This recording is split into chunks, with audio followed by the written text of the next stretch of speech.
India China news. सीमा विवाद आपसी मामला, किसी का हस्तक्षेप मंजूर नहीं, ये कहा गया है चाइना ने। स्वीकार नहीं है। भारत को लेकर ऑस्ट्रेलिया पर बरसा चाइना, उसका क्या रीज़न है ये बताते हैं। जैसा कि हम जानते हैं कि चीन ने ऑस्ट्रेलियाई उच्चायुक्त के भारत चीन सीमा विवाद पर दिए गए बयान पर गहरी नाराज़गी जताई है। चीन ने कहा है कि भारत चीन सीमा पर स्थिर है और हम विवाद को द्विपक्षीय रूप से हल करेंगे। ऑस्ट्रेलियाई उच्चायुक्त ने चीन पर निशाना साधा है। क्यों, क्या कहा है? साथियों, भारत के पक्ष में कई बातें कही हैं। बीजिंग ने इसका जवाब दिया। चीन ने सीमा विवाद को लेकर ऑस्ट्रेलियाई उच्चायुक्त के बयान पर तीखी प्रतिक्रिया दी है। चीनी दूतावास के प्रवक्ता ने कहा है कि भारत चीन सीमा अब चाइना को समझ में आने लगा है कि लोग सपोर्ट करने लगे हैं इंडिया के। भारत चीन सीमा तो इस ऑस्ट्रेलिया के संबंध और चाइना के साथ अच्छे बिल्कुल भी नहीं हैं। उसका सबसे बड़ा रीज़न क्या है कि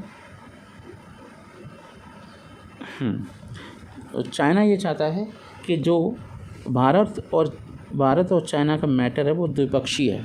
इसमें किसी तीसरे व्यक्ति को पक्षधर नहीं बनाना चाहते और स्वीकार भी नहीं।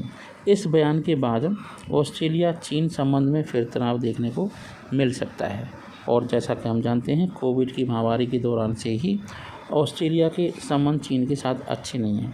ऑस्ट्रेलिया ने कोविड वायरस की उत्पत्ति को लेकर चीन पर निशाना साधा था और इसकी जांच की मांग कर डाली थी।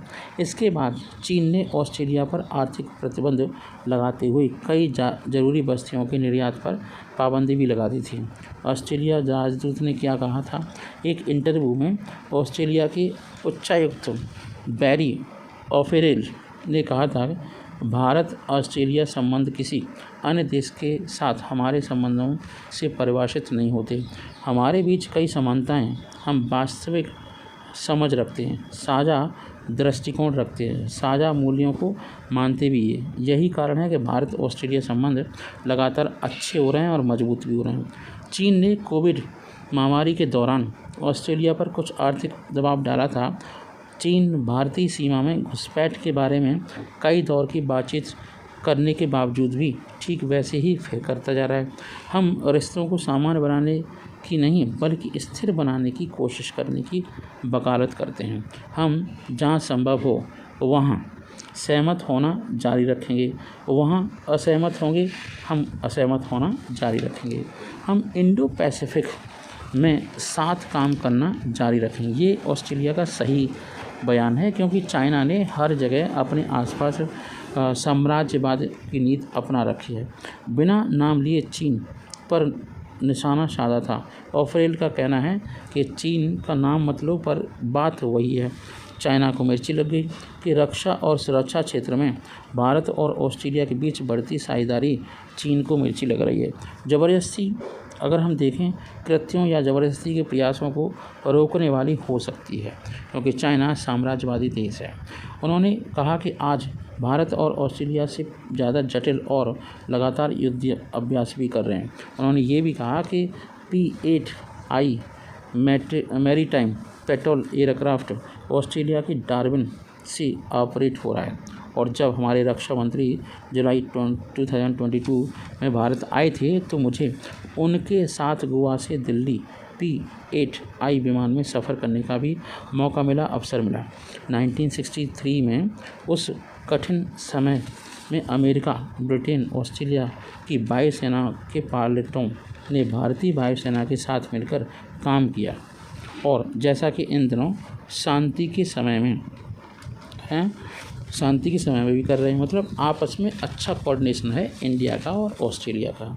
यह घटना 1962 में भारत चीन युद्ध के बाद की है।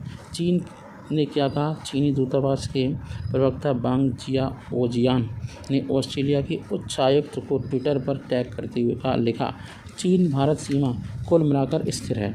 यह चीन और भारत का मामला है, इसमें तीसरे पक्ष की कोई ज़रूरत नहीं है। हस्तक्षेप स्वीकार बिल्कुल नहीं होगा।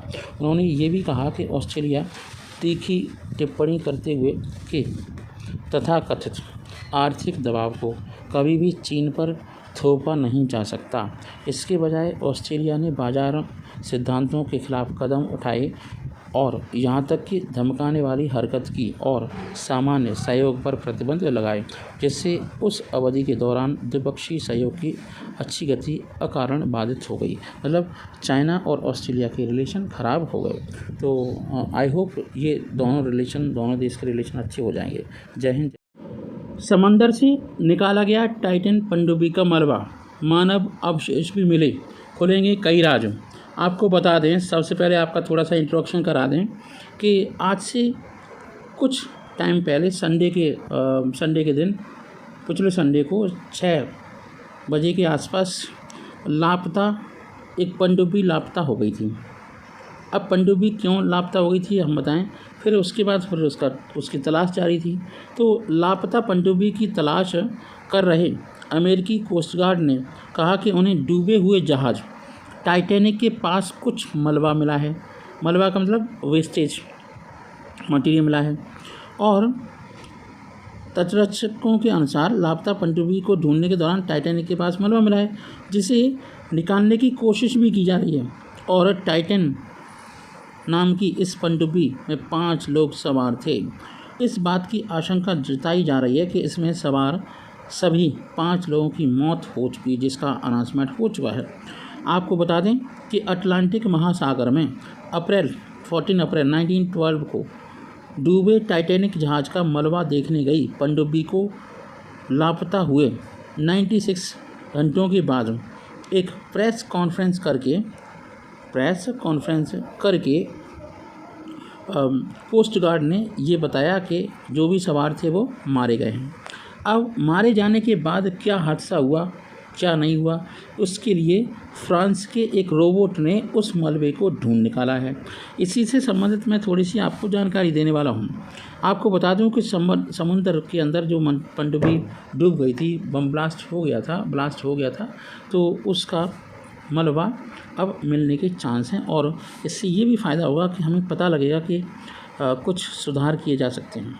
जैसा कि हम जानते हैं कि टाइटन पनडुब्बी का मलबा निकाल लिया गया है। बताया जा रहा है कि इसमें मानव अवशेष भी मिले हैं। फिलहाल इस मलबे की जांच की जा रही है और पता लगाने की कोशिश की जा रही है कि हादसे की वजह क्या थी। अटलांटिक महासागर के तल में पड़े टाइटैनिक का मलबा देखने के लिए गई टाइटन पनडुब्बी, जिसे हम सही मायने में समरसिबल भी कह सकते हैं, उस समरसिबल का मलबा भी निकाल लिया गया है। और यहाँ पर ये दावा किया गया है कि उसमें जो 5 लोग थे मर गए थे, उनके कुछ अवशेष मिले और आपको बताएं वो फट गई थी, तो कुछ पार्ट इधर के उधर हो गए हैं।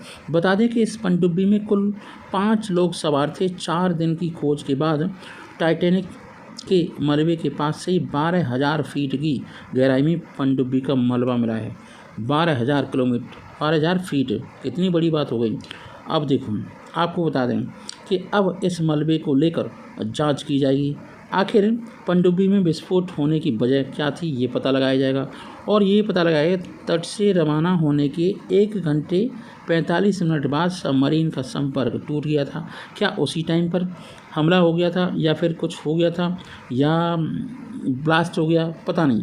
बता दें कि सबमरीन 22 फीट लंबी थी। कोस्ट गार्ड चीफ जेसन न्यूवियर ने कहा कि टाइटन में किस वजह से विस्फोट हुआ था, यह पता लगाने के लिए अभी बहुत काम बाकी है। इसको समझने में यह सुनिश्चित करने में मदद मिलेगी कि आगे इस टाइप के हादसे न हों। यही रीज़न रहता है कि इंसान पहले गलती करता है, गलतियों से सीखता है, फिर नई चीज़ें खोजता है। और आपको बता दें, उन्होंने कहा कि मानव अवशेष मिले भी हैं और उन्हें अमेरिका ले जाया जाएगा, जहां मेडिकल प्रोफेशनल विश्लेषण करेंगे।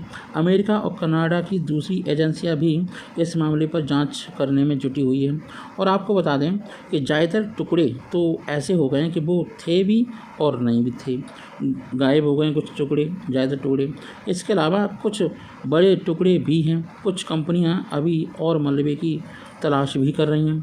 और एक अधिकारी तो यहाँ तक कह दिया है कि हमारी कंपनी पिछले 10 दिनों से लगातार काम कर रही है। कई चुनौतियाँ चैलेंजेस सामने आई, फिर भी हम हिम्मत नहीं हारे। अध्ययन के बाद सही तौर पर पता चलेगा कि एक्चुअल में हुआ क्या था। आपको बता दें कि कंपनी ओशियन गेट के CEO और पायलट भी इस हादसे में मारे गए, है ना। और ये बहुत दर्दनाक था, काफ़ी ख़तरनाक आपका ऑपरेशन रहा और दर्दनाक भी रहा। और ये सब मनहूस टाइटैनिक की वजह से ही हुआ और कोई रीज़न नहीं था। बता दें कि यह कंपनी अमेरिका की है, लेकिन सबमर्सिबल बहामास में रजिस्टर्ड थी। ठीक है। टाइटैनिक देखने गए सभी यात्रियों की मौत हो चुकी है, तो इस बात को मैं आपको पहले से समझा चुका हूँ। तो अमेरिकी तटरक्षक ने पनडुब्बी से जुड़ी हुई जानकारियाँ आपको जो दी हैं हमें, और उससे आपके साथ मैंने साझा किया है। जय हिंद, जय भारत।